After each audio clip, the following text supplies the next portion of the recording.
Hello बच्चे, कल के वीडियो में हम लोग प्रश्नावली 1.1 तक कंप्लीट कर चुके हैं। आज के वीडियो में प्रश्नावली 1.2 पढ़ेंगे। इस प्रश्नावली में एलसीएम एचसीएफ ज्ञात करेंगे। इस वीडियो में इस प्रश्नावली में यानी अभाज्य गुणनखंड विधि से यानी कि दिए गए संख्याओं का यानी एचसीएफ एलसीएम ज्ञात करेंगे। तो हम सबसे पहले यानी कि एलसीएम यानी क्या होता है, एचसीएफ क्या होता है, यानी कि कैसे यानी निकाला जाता है, इसमें हम लोग पढ़ लेते हैं। ठीक है, तो सबसे पहले यानी कि एलसीएम यानी कि एलसीएम क्या होता है। एलसीएम यानी अभाज्य गुणनखंड विधि से कैसे प्राप्त किया जाता है। तो दिए गए संख्याओं में प्रत्येक अभाज्य गुणनखंड की सबसे बड़ी घात का गुणनफल, ध्यान से सुनना, यानी कि दिए गए संख्याओं में यानी प्रत्येक अभाज्य गुणनखंड की सबसे बड़ी घात का गुणनफल क्या होता है, एलसीएम होता है। जबकि एचसीएफ यानी कि एचसीएफ क्या होता है, तो दिए गए संख्याओं में प्रत्येक उभयनिष्ठ अभाज्य गुणनखंड की सबसे छोटी घात का गुणनफल यानी कि एचसीएफ होता है। फॉर एग्जाम्पल यानी कि 6 और 20 का हमको क्या निकालना है, यानी कि एलसीएम और एचसीएफ ज्ञात करना है, लेकिन किस विधि से, तो यानी कि अभाज्य गुणनखंड विधि से।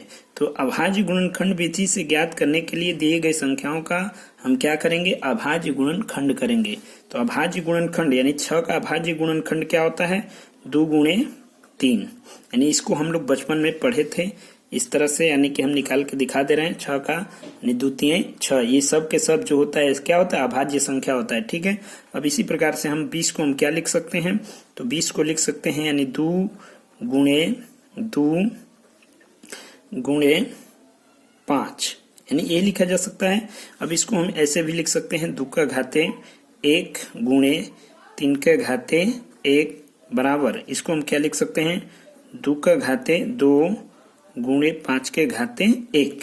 इसका मतलब कि ये 2 एक बार आया, ये 3 एक बार आया, जबकि इसमें 2 बार आया है और 5 एक बार आया है। हमको क्या निकालना है, एलसीएम।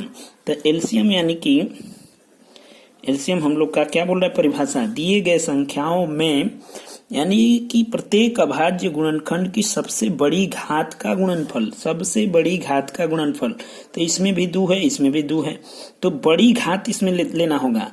तो इसमें बड़ी घात कौन है, तो 2 का घाते 2 है, मतलब 2 का घाते 1 है, लेकिन 2 का घाते इसमें 2 है, तो ये बड़ी घात वाला, तो ये हो जाएगा 2 का घाते 2 गुणे, अब 3 का घात 1, इसमें तो 3 है नहीं, तो ये अपने आप में यही क्या है, बड़ा है, तो ये हो जाएगा 3 गुणे, फिर इसमें 5 है लेकिन इसमें 5 नहीं है, तो ये 5 का घात 1 जो है अपने आप में बड़ा है। तो यही यानी हम लोग का इसका गुणा कर देंगे, जो रिजल्ट आएगा वही हम लोग का क्या हो जाएगा, एलसीएम। तो 2 का स्क्वायर यानी 2 दूना का 4, 4 3 12, 12 5 60, ये हो जाएगा हम लोग का एलसीएम। अब इसी प्रकार से एचसीएफ अगर हमसे पूछा जाए अभाज्य गुणनखंड विधि से, तो एचसीएफ कैसे निकलता है, तो दिए गए संख्याओं में प्रत्येक उभयनिष्ठ, ध्यान से बच्चे, यानी प्रत्येक उभयनिष्ठ अभाज्य गुणनखंड की सबसे छोटी घात का गुणनफल, यानी उभयनिष्ठ का मतलब कि दोनों में कॉमन हो, तो कॉमन में जो सबसे छोटा होगा वही वाला हम लोग का क्या होगा, यानी कि उभयनिष्ठ होता है। तो इसमें देखो दोनों में उभयनिष्ठ कौन है, 2 है, लेकिन अब 3 देखते हैं, तो 3 इसमें है लेकिन इसमें नहीं है, यानी कि उभयनिष्ठ नहीं है। 5 उभयनिष्ठ नहीं है, 3 उभयनिष्ठ नहीं है, केवल इसमें कौन सा हो रहा है, उभयनिष्ठ, यानी 2 हो रहा है। तो उभयनिष्ठ में सबसे छोटी घात का गुणनफल, तो खैर इसमें एक ही है, यानी 2 ही है केवल, तो 2 में सबसे छोटी घात क्या है, यानी 2 का घात 1, यानी कि यही हम लोग का क्या हो जाएगा, 2, यानी कि एचसीएफ होगा। यानी कि इस तरह से हम लोग एलसीएम और एचसीएफ ज्ञात करते हैं। आगे बढ़ते हैं, यानी कि एक इस तरह से यानी कि एलसीएम और एचसीएफ अभाज्य गुणनखंड विधि से निकालने का तरीका पता चल गया। अब हम लोग एक फॉर्मूला, यानी कि ये बचपन यानी कि पढ़े, सब लोग को पता है, यानी कि नहीं पता है तो हम बता रहे हैं। यानी कि क्या होता है, पहली संख्या गुणे दूसरी संख्या बराबर एलसीएम गुणे HCF।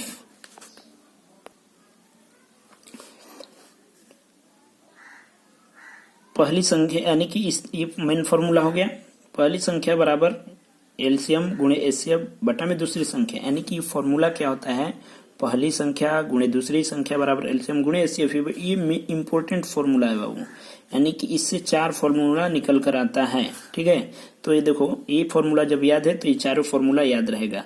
तो देखो कैसे, पहली संख्या अगर ये दो, यानी कि इसमें से ऐसे होता है कि अगर पहली संख्या गायब कर दिया, ये 3 चीज दे दिया, यानी एलसीएम दे दिया, HCF दे दिया, दूसरी संख्या दे दिया, तो पहली संख्या पूछ देगा, तो हमको कौन सा फॉर्मूला लगाना, ये वाला, यानी पहली संख्या बराबर यानी एलसीएम गुणे HCF बटा में दूसरी संख्या। अगर दूसरी संख्या गायब कर दिया, पहली संख्या दे दिया, यानी कि इसमें से देखो 4 चीज है, चारों में से 3 देगा, एक कोई गायब करेगा। ठीक है, तो यानी कि कोई भी फॉर्मूला, यानी कोई भी एक गायब करे तो इसमें से यानी कि निकाला जा सकता है। तो अगर दूसरी संख्या हमसे पूछे तो क्या होगा, एलसीएम गुणे HCF बटा में पहली संख्या। अगर ऐसे भी होता है कि 2 संख्या दे देता है और उसमें से HCF दे दिया तो एलसीएम पूछ देगा, तो उसका फॉर्मूला क्या बनेगा, तो पहली संख्या गुणे दूसरी संख्या बटा में HCF। देखो ये गुणा में है ना, तो इधर यानी ये पूछ रहा है तो इसको भगाएंगे तो इधर जाएगा तो भागा में। इस तरह से HCF भी पूछा जा सकता है, तो पहली संख्या गुणे दूसरी संख्या बटा में एलसीएम, यानी कि फॉर्मूला मेन है। इस फॉर्मूला को ध्यान से याद रखना होगा। आगे फिर यानी कि बढ़ते हैं, हाँ, एलसीएम और HCF, यानी अब हम आगे बढ़ते हैं, प्रश्नावली 1.1 पर चलते हैं। यानी कि इसमें थ्योरी इतना ही है। ठीक है, यानी कि प्रश्नावली 1.2 में, यानी कि क्वेश्चन नंबर पहला बोल रहा है,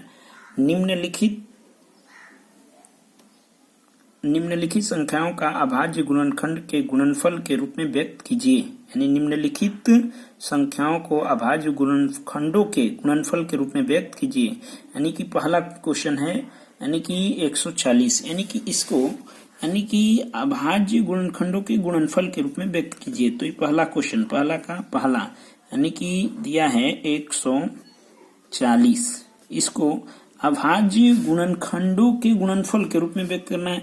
तो अभाज्य गुणनखंड पहले से भी जान रहे हो, यानी इसको हम करके दिखा देते हैं सामने। यानी कि अभाज्य गुणनखंड कैसे किया जाता है, 140 का अभाज्य गुणनखंड, यानी 2 अभाज्य संख्या है, तो ये 70 बार में कटेगा, फिर 2 से कितने बार में, 35 बार में कटेगा, फिर यानी कि कितने बार में, यानी कि 5 से कटेगा, 5 सते 35, यानी कि इसका अभाज्य गुणनखंड क्या मिला, तो ये 2, 2, 5, 7, तो इसको गुणनफल के रूप में लिखना है। तो हम इसको लिखेंगे 2 गुणे 5 गुणे 7, या इसको हम ऐसे भी लिख सकते हैं, 2 कितने बार आया है, 2 बार, तो 2 का घात 2, 5 एक बार है तो 5 का घात 1 ही रहने देंगे, और 7 एक बार है तो इसको 1 बार। ये हम लोग का क्या हो जाएगा, आंसर। बस इतना ही तो करना है हम लोग को। हाँ, इसमें दिया नहीं है लेकिन थ्योरी में दिया है, यानी कि क्या हो, गुणनखंड वृक्ष, यानी कि गुणनखंड वृक्ष। अगर इसी क्वेश्चन का हमसे कह दे गुणनखंड वृक्ष बनाने के लिए, क्वेश्चन में बोला नहीं है लेकिन इस प्रश्नावली के थ्योरी में दिया गया है, तो हम गुणनखंड वृक्ष भी बना देते हैं। यानी बहुत आसान है, कैसे बनता है गुणनखंड वृक्ष, बस इतना ही। 140 को हम क्या लिखेंगे, यानी कि इसको ऐसे हम लिख सकते हैं, क्या,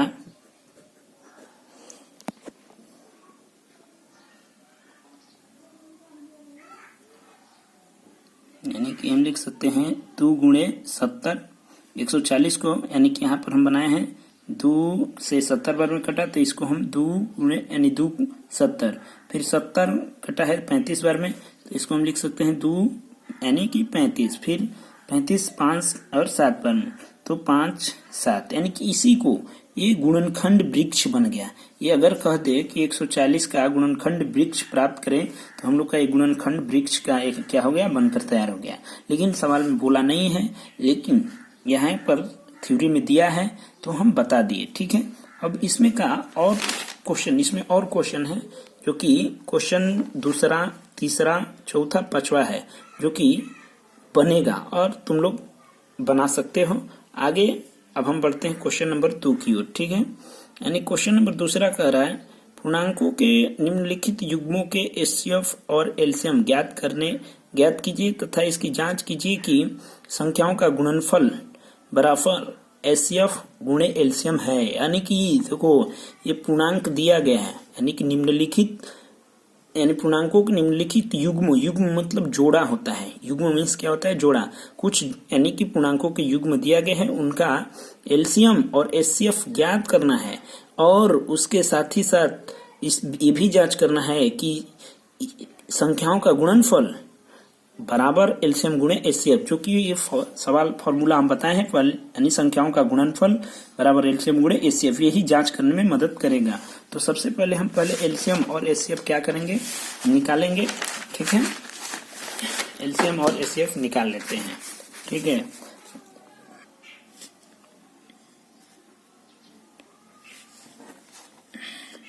छब्बीस का अभाज्य गुणनखंड 2 गुणे 13 तथा 91 का अभाज्य गुणनखंड 7 गुणे 13 हुआ। अब यानी कि हमको एचसीएफ और एलसीएम निकालना है। तो अभाज्य गुणनखंड में क्या बताया गया है? यानी एचसीएफ दिए गए संख्याओं के उभयनिष्ठ अभाज्य गुणनखंड की सबसे छोटी घात का गुणनफल जो होता है क्या होता है? एचसीएफ होता है। तो यहाँ पर हम लोग का 13 जो है उभयनिष्ठ है। उभयनिष्ठ मतलब कि दोनों में, यानी कि 26 और 91 का जो अभाज्य गुणनखंड किया गया है वो दोनों में, यानी कि 13 क्या है?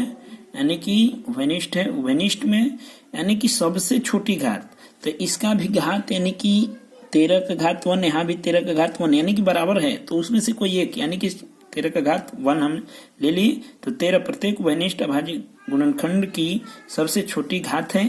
इसलिए यानी एचसीएफ यानी कि 26 और 91 का एचसीएफ कितना हो गया? हम लोग का 13 हुआ। अब हम लोग को चाहिए एलसीएम।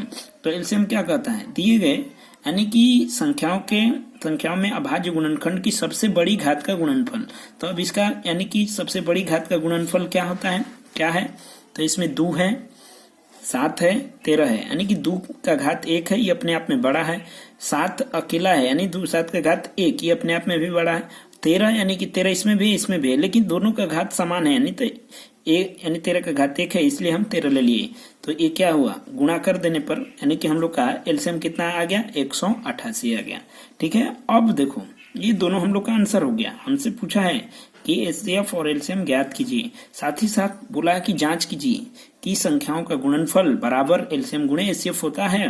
तो देखो बाबू, यानी कि अगर बराबर तो होता ही है, बराबर होता ही है, अगर बराबर नहीं आ रहा है तो समझ जाओ कि क्वेश्चन गलत है। यानी कि अब हम जांच करते हैं। तो देखो क्वेश्चन यानी फॉर्मूला हम लोग पढ़े हैं, पहली संख्या गुणे दूसरी संख्या बराबर एलसीएम गुणे एचसीएफ। तो पहली संख्या इसमें क्या है? यानी 26, और दूसरी संख्या क्या है? 91। अब कहेगा सर नहीं सर, हम पहली संख्या इसको मानेंगे, दूसरी संख्या इसको, कोई दिक्कत नहीं। इसमें किसी को पहली संख्या, किसी को दूसरी संख्या माना जा सकता है। तो हम पहली संख्या यानी किसको ले लिए? 26 लिए। दूसरी संख्या क्या है? 91। और एलसीएम कितना निकाला गया है? 182। एचसीएफ कितना निकाला गया है? 13। तो देखो एलसीएम की जगह एलसीएम का मान, एचसीएफ की जगह एचसीएफ का मान रख दिए। अब यानी कि देखो 26 और 91 में गुणा करने पर कितना है? 1300 यानी 2326, जबकि 182 और 13 में गुणा करने पर कितना है? 2326। यानी दोनों क्या हुआ? समान हुआ। यानी कि समान हुआ तो हम अपने आप से संतुष्ट हो जाएंगे कि जो एलसीएम और एचसीएफ जो निकाला गया है, यानी कि एलसीएम और एचसीएफ जो आया है वो हमारा क्या है? बिल्कुल सत्य है, ठीक है। आगे बढ़ते, इसमें का क्वेश्चन नंबर तीसरा लेते हैं, दूसरा छोड़ते हैं बनाने के लिए। क्वेश्चन नंबर तीसरा है यानी कि 336 और 54, यानी 336 और 54 का अभाज्य गुणनखंड विधि से एलसीएम और एचसीएफ निकालना है और फिर जांच करना है। तो हम यानी कि 336 का पहले अभाज्य गुणनखंड के, 54 का अभाज्य गुणनखंड के, जो कि सामने यानी कि लिखे हुए हैं। 336 का अभाज्य गुणनखंड यानी 2 का घात 4, 3 का घात 1, 7 का घात 1 आया, और 54 का अभाज्य गुणनखंड 2 का घात 1, 3 का घात 3 आया। अब एचसीएफ निकालते हैं सबसे पहले। तो एचसीएफ क्या बोलता है? ध्यान से परिभाषा को समझना होगा। यानी कि दिए गए संख्याओं के यानी कि अभाज्य गुणनखंड के उभयनिष्ठ अभाज्य गुणनखंड के सबसे छोटी घात का गुणनफल। उभयनिष्ठ का मतलब कि दो संख्या दिया है तो दोनों में समान क्या आ रहा है, तो दो दो दोनों में है, तीन तीन दोनों में है, तो अब इस दोनों में कॉमन है यानी उभयनिष्ठ है, तो उसमें से जो छोटा होगा उसी को लेना होगा। तो देखो एसीएफ यानी कि इसमें 2 का घात 4 2 का घात 1 ये उभयनिष्ठ है यानी दोनों में आया, तो इसमें छोटा कौन है 2 का घात 1, फिर इस 3 में यानी छोटा कौन है 3 का घात 1 यानी कि गुणा कर दिए 3 गुना के 6 एसीएफ हम लोग का हो गया। फिर इसी प्रकार से यानी कि एलसीएम एलसीएम क्या होता है, तो दिए गए अभाज्य गुणनखंड के सबसे बड़ी घात का गुणनफल, उभयनिष्ठ नहीं, उभयनिष्ठ में नहीं देखना है, यानी इसमें बस देखना है कि इसमें कौन सा यानी कि बड़ा घात वाला है, यानी कौन सबसे बड़ा है। तो इसमें दोनों में है तो इसमें जो बड़ा होगा उसी को लेंगे, तो 2 का घात 4 लिए, फिर 3 दोनों में है तो 3 जो बड़ा होगा उसी को, तो 3 का घात 3, 7 केवल इसी में है तो ये अपने आप में बड़ा है, तो इन दोनों इस सब का क्या कर दिए गुणा कर दिए। यानी 2 का घात 4 का मतलब कब बार गुणा, 2 का 4 बार गुणा, 2 दूना का 4 दूना का 8 दूना का 16, फिर 3 का गुणा, 3 का घात 3 का मतलब 3 का 3 बार गुणा, 3 गुणे 3 गुणे 3, तितली के 9 9 तिली 27, यहाँ पे लिख दिए 7 का घात 1 यानी 7 का यानी 7 रह जाएगा। अब इस सब का गुणा किए तो कितना आ गया, यानी एलसीएम हम लोग का आ गया 3024। ठीक है, अब ये हम लोग का क्या हो गया, यानी कि आंसर हो गया, ये हम लोग का क्या हो गया आंसर। ठीक है, अब यानी कि जांच कर लेते हैं। जांच में यानी कि क्या बोला है, दिए गए संख्याओं का गुणनफल एलसीएम गुणे एचसीएफ यानी बराबर होना चाहिए। ठीक है, तो पहली संख्या गुणे दूसरी संख्या, विधम फॉर्मूला हमको याद है, यानी पहली संख्या गुणे दूसरी संख्या बराबर एलसीएम गुणे एचसीएफ। ठीक है, तो अब यानी कि पहली संख्या हम लोग का क्या है 336, दूसरी संख्या क्या है तो 54। अब कहेगा कोई नहीं सर हम इसको पहली मानेंगे इसको दूसरी, कोई दिक्कत नहीं, उससे कोई इफेक्ट पड़ने वाला नहीं है। देखो बाबू, यानी कि पहली संख्या के जगह पर 336, दूसरी संख्या के जगह पर 54 और एलसीएम कितना निकाले हैं 3024, एचसीएफ कितना निकाले हैं तो 6, यानी एलसीएम की जगह एलसीएम रखे, एचसीएफ की जगह एचसीएफ रखे। अब इन दोनों का गुणा करेंगे तो यानी कि हम लोग का गुणनफल यानी गुणा कितना है 18144, एलसीएम गुणे एचसीएफ भी किए तो 18144, यानी कि दोनों क्या आ गया समान आ गया। तो ये समान आया तो हम लोग का इस तरह से यानी कि एलसीएम और एचसीएफ जो निकाले हैं वो क्या है बिल्कुल सत्य है। यानी हम वीडियो इसलिए रोक देते हैं कि हम अपने पर बना लें और इसके बाद दिखाएं, इस तरह से यानी समय की बचत होती है। अगर हम बनाकर सामने दिखाएंगे तो ज्यादा यानी कि टाइम खींचेगा और ज्यादा लंबा वीडियो हो जाने पर यानी कि लड़का लोग देखने में बोर हो जाता है। ठीक है, तो इसलिए हम वीडियो को रोक करके अपना बना चालू करते हैं। चैनल को ज्यादा से ज्यादा यानी शेयर करें और सब्सक्राइब करें। 1000 सब्सक्राइबर हो जाने पर यानी हम लाइव आएंगे और लाइव आने पर यानी कि एकदम बोर्ड पर जो भी सवाल होगा जैसे हम क्लास में पढ़ाते हैं वैसे ही यानी कि लाइव चलेगा। तो आप लोग से रिक्वेस्ट है कि वीडियो को यानी कि चैनल को सब्सक्राइब करें और दूसरे बच्चे को भी यानी कि बताएं जिससे कि ज्यादा सब्सक्राइबर बढ़े। आगे हम अगला सवाल पर पढ़ते हैं। सवाल नंबर हम लोग का है तीसरा, यानी कि तीसरा भी वही क्वेश्चन है। अभाज्य गुणनखंड विधि द्वारा निम्नलिखित पूर्णांकों के एचसीएफ और एलसीएम ज्ञात करें। अब की बार इसमें 3-3 यानी कि पूर्णांक दिया गया है, उसमें 2-2 था, अब इसमें क्या है 3-3। इसमें जांच नहीं बोला है, हम केवल क्या यानी कि एलसीएम और एचसीएफ ज्ञात करना है। तो हम चलते हैं, यानी कि इसमें का एक सवाल हम बताएंगे, बाकी 2 आप लोग बनाएंगे। ठीक है, तो पहला यानी कि इसमें का क्वेश्चन हम बता देते हैं। यानी कि इसमें का पहला क्वेश्चन यानी कि तीसरा क्वेश्चन का पहला यानी कि 12, 15 और 21 का अभाज्य गुणनखंड विधि से बाबू ध्यान देना होगा, लगा चुका है प्रतिबंध, यानी कि अभाज्य गुणनखंड विधि से ही निकालना है।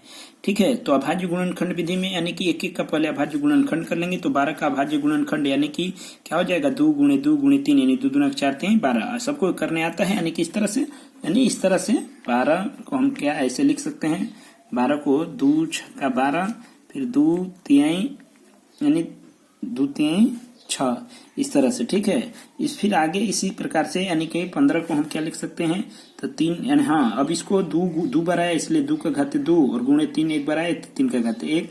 फिर यानी कि 15 को हम लिख सकते हैं 15 का भाज्य गुणनखंड 3 गुणे 5 यानी 3 का घात 1, 5 का घात 1। फिर 21 का भाज्य गुणनखंड क्या हो जाएगा, यानी 3 7 21, ठीक है। तो 3 एक बार आया तो 3 का घात 1, 7 एक बार आया इसलिए 3 7 का घात 1। अब देखो एचसीएफ क्या बोलता है बाबू, तो उभयनिष्ठ। अब 3 गो संख्या दिया है बाबू, 3 गो, तो अब तीनों में देखेंगे कि कौन उभयनिष्ठ है। उभयनिष्ठ मतलब तीनों में कॉमन कौन कौन आ रहा है, तो यानी कि तीनों में यानी केवल 3 ही आ रहा है कॉमन, 2 तो इसमें है लेकिन इसमें नहीं है, तो इसलिए नहीं होगा। अगर इसमें 5 है तो इसमें भी नहीं है, मतलब किसी एगो में डिसमिस किया तो हमारा वो नहीं हो पाएगा एचसीएफ में। तो तीनों में यानी कि जो जितना संख्या रहेगा उतना में यानी कि सब में आना चाहिए, यानी कॉमन का मतलब सब में। तो 3 है तो तीनों में यानी कि 3 ही दिखाई दे रहा है, तो तीनों में यानी कि अब उभयनिष्ठ तो मिल गया। अब उसमें देखेंगे सबसे छोटी घात वाला कौन है, तो सबसे छोटी घात वाला इसमें सब सामान्य है, तो वही हम लोग का यानी कि क्या हो जाएगा, यानी कि एचसीएफ हो जाएगा। यानी 3 केवल है तो 3 का घात 1 यानी कि 3 आंसर। अब एलसीएम में क्या होता है, तो सबसे बड़ी घात का गुणनफल, यानी कि कॉमन नहीं देखना है। अब इसमें सबसे बड़ा घात इसमें जो होगा वही, तो 2 तो अकेला है तो ये अपने आप में बड़े होगा, तो 2 का घात 2, 3 तीनों में है लेकिन समान है तो यानी 3 का घात 1, तो 3, 5 अकेला है तो ये 5 के घात 1, 7 है जो कि अकेला है तो 7 के घात 1, यानी कि गुणा किए। इसको हम ऐसे 2 का घात 2 का मतलब 2 दूना के 4, 3 का घात 1 मतलब 3, 5 के घात का मतलब 5, 7 का घात 1 का मतलब 7। अब गुणा कर दिए, 4 3 12, 12 5 60 यानी गुणे 7। तो अब 7 छक्का मुजबानी गुणा कर सकते हैं, यानी कि 7 छक्का 42 यानी कि 420 हम लोग का क्या हो गया, एलसीएम, यानी कि क्या हो गया है हम लोग का एलसीएम, ठीक है, ये आंसर हो गया। ठीक है, आगे बढ़ते हैं क्वेश्चन नंबर, हाँ इसमें का क्वेश्चन जो है, क्वेश्चन यानी कि दूसरा और तीसरा आप लोग बनाएंगे। अब क्वेश्चन नंबर हम चलते हैं चौथा की ओर। चौथा क्या कर रहा है, यानी कि एचसीएफ 306,657 बराबर 9 दिया है, तो एलसीएम यानी ज्ञात कीजिए। देखो हम बोले थे ना कि 3 गो संख्या यानी कि 4 गो, फॉर्मूला में 4 चीज का जरूरत था, 4 में से 3 को देगा, एगो कोई गायब करेगा। तो इसमें देखो बाबू यानी कि 3 चीज दिया है, तो लड़का लोग कहेगा कहाँ सर आपको कहाँ दिख रहा है कि 3 चीज दिया है, केवल दिया है एचसीएफ दिया है, तो नहीं बाबू 3 चीज दिया है। देखो ये कोष्टक में 306 और 657 दे दिया है, क्योंकि पहली संख्या और दूसरी संख्या दे दिया है, तब हमसे एलसीएम पूछ रहा है। तो जो कि हम नहीं बनाते हैं, ये कैसे बनेगा, तो बहुत सिंपल है, वो बनाते हैं। 3 चीज दिया है, यानी कि पहली संख्या दिया है, दूसरी संख्या दिया है और एचसीएफ दिया है, जो कि एलसीएम हमसे पूछा है। तो हम बोले थे कि यानी कि मेन फॉर्मूला याद रहेगा, यानी पहली संख्या मेन फॉर्मूला क्या होता है, तो पहली संख्या गुणे दूसरी संख्या बराबर एलसीएम गुणे एचसीएफ। तो उसमें से कोई फॉर्मूला हम लोग बना सकते हैं, ठीक है। तो एलसीएम पूछा है तो एलसीएम का फॉर्मूला यानी पहली संख्या गुणे दूसरी संख्या बटा में एचसीएफ, यानी जो देता है वो चल जाता है बटा में, ठीक है। तो अब देखो पहली संख्या इसमें कौन होगा, तो पहली संख्या 306, दूसरी संख्या 657। देखो बोला नहीं क्लियर कि पहली संख्या इतना दूसरी संख्या इतना, नहीं, यानी कि संकेत में दिया है, तो इस चीज को समझना होगा। ऐसे क्वेश्चन आ जाता है बोर्ड एग्जाम में, ठीक है। तो यानी पहली संख्या की जगह पहली संख्या हम रख दिए, यानी 306, दूसरी संख्या की जगह दूसरी संख्या और एचसीएफ की जगह पर एचसीएफ यानी कि 9। अब कोई कहेगा सर हम दूसरी संख्या को पहली संख्या माने यानी कि लेंगे, अरे भाई मानो ना, कोई दिक्कत नहीं, उसको उसमें कोई दिक्कत नहीं होने वाला है, ठीक है। तो यानी कि ये कटेगा, यानी कि 9 से ये कट गया 34 बार में, 9 27 यानी कि 3 बचा और ये 6 उतरा तो 36 हो जाएगा, 9 चौके 36 यानी 34 गुणे 657, यानी कि 34 गुणे 657 का गुणा करेंगे तो कितना आ गया 22,338, जो कि हम लोग का क्या हो गया, एलसीएम हो गया। यही हम लोग से पूछा जा रहा था, ये हम लोग का आंसर। अब तुम बच्चे लोग सेटिस्फाइड थोड़ा सा नहीं हो पाएंगे, तो इसके लिए ये ऐसे अब तुम लोग जांच कर सकते हो कि सही है कि गलत। ये बच्चा क्लास वाला 306 657 का इस तरह से यानी कि आप लोग निकाल सकते हैं, जो कि सब लोग ये जानता है। ये घर पे जांच करने के लिए ये एकदम क्लियर 100% ये सही है, इसमें कोई डाउट होने वाली नहीं है। हाँ एक होता है बच्चे को थोड़ा सा डर बना रहता है, तो उस चीज को निकाल के देख सकते हो, ठीक है। इसमें से कोई भी बोल दिए ना, यानी कि कुछ भी गायब कर सकता है। इसमें से 4 यानी कि 4 क्वेश्चन बनता है, ठीक है। एक क्वेश्चन दिखाया गया, जो कि और क्वेश्चन बनाया जा सकता है। तो उम्मीद करते हैं कि इस टाइप का क्वेश्चन बनाया जा यानी बना सकते हैं आप लोग, ठीक है। तो आज का वीडियो में इतना ही तक यानी रहने देते हैं, फिर यानी कि अगले वीडियो में हम लोग आगे करेंगे, ठीक है। इस वीडियो को ज्यादा से ज्यादा लाइक करें, शेयर करें और सब्सक्राइब करें। किसी भी बच्चे को पढ़ने के लिए प्रेरित किया जाए। ठीक है, यानी ये वीडियो मोबाइल लेकर यानी कि इधर उधर जो व्हाट्सएप, ट्विटर और टिकटॉक जो चलाते हैं उससे बेहतर होगा कि घर पर बैठकर यानी कि पढ़ाई करें। यानी कि लॉकडाउन में सभी क्लास ऑफ है, जो कि इससे यानी कि इस महामारी से बचने के लिए घर में ही रहना सेफ्टी है। ठीक है, तो घर में रहकर पढ़ाई करें। धन्यवाद।